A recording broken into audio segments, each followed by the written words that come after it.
Alright, y'all. Samus, part 2. React!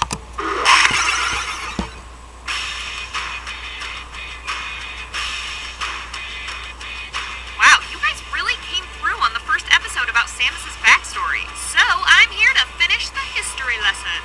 But before we go any further, make sure you go check out part 1 right here if you haven't seen it already. Alright guys, let's get to it. I'm Jocelyn the intern. I do all the research nobody else wants to, straight from the desk of Death Battle. Okay, so we last left our heroine in a standoff with Mother Brain. Well, let me tell ya, Volume 2 of Samus's crazy manga pretty much jumps right into it. Ridley shows up and starts laying into poor old Samus, and we discover that Samus has some pretty bad PTSD. You know, because he killed her parents and all. Well, it turns out Ridley remembers Samus too.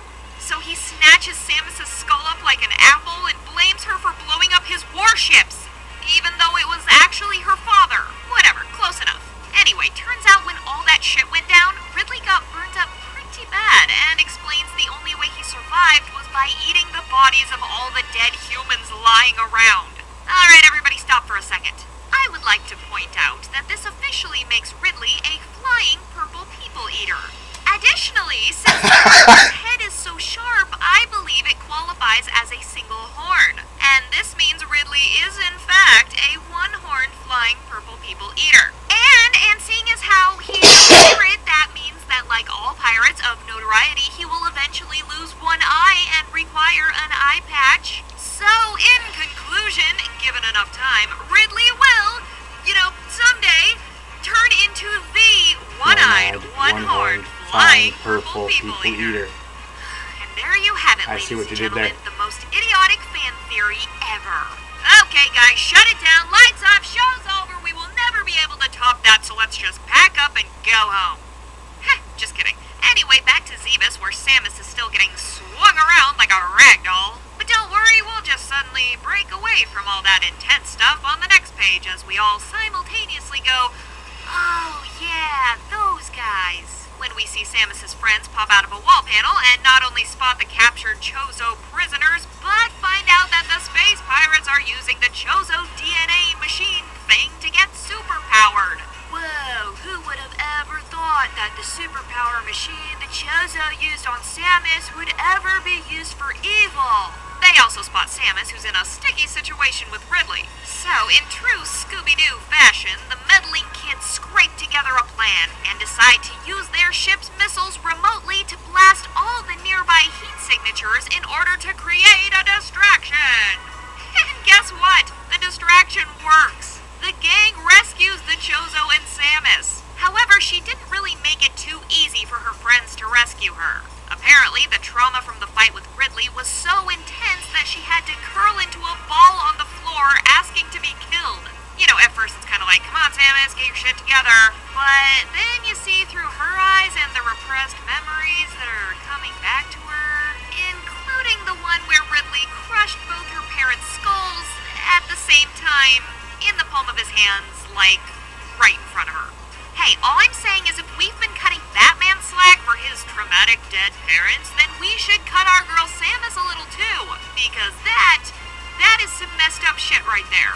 Lucky for Samus, the Chozo are mad good at comforting hysterical heroines. So, despite all the setbacks, Samus gets her shit together, but they aren't off Zebus yet, and it's about to start raining acid.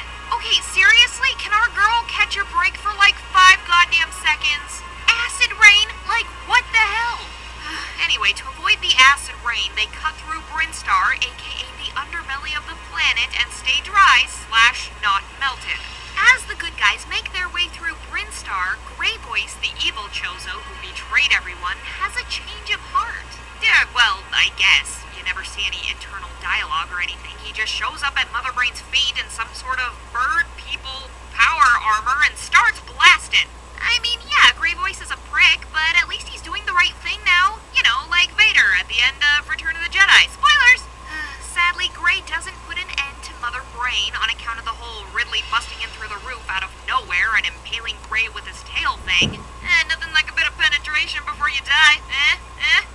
Too soon? Anyway, Samus and crew are finally blasting off to safety. Well, mostly, because thanks to the weaponless Chozo ship, Samus has to out on the roof as they exit the atmosphere so she can fight off the space pirates. Realizing she's a bit outmatched, Samus buckles down for a fight. That is until the somehow still not dead Grey Voice blasts one of the massive pirate ships out of the sky, which gives the Chozo ship the time it needs to make it to space. Anyway, the Federation picks up the gang and they all live happily ever after. Except not really. You've played Metroid. It's never that cheery and happy. Okay, we're just about out of time, but before I go, I would like to point out this single panel and ask you all one question. Why? Why would anyone ever draw this terrifying teeth monster? And yes, if you're wondering, that is the same girl that's been a part of the group the whole time. It's just that for whatever reason, for this one exaggerated panel, she's turned into some sort of dental monstrosity. Monster. Ugh. Alright guys, that's all for today. There's still more to the manga, but it takes place years after this, and Samus dresses like Carmen Sandiego. However, if you want to hear more, you're going to have to ask really nicely. And by that, I mean like and subscribe. Because if you don't, then Boomstick and Wiz will never let me finish this story. See you next time, bye-bye. Alright. That is the prequel to the game Metroid, I guess. Nice. I feel like it fits. Yeah. Tell me what you thought in the comments below. Like, share, and subscribe. And I'll see you for the next video.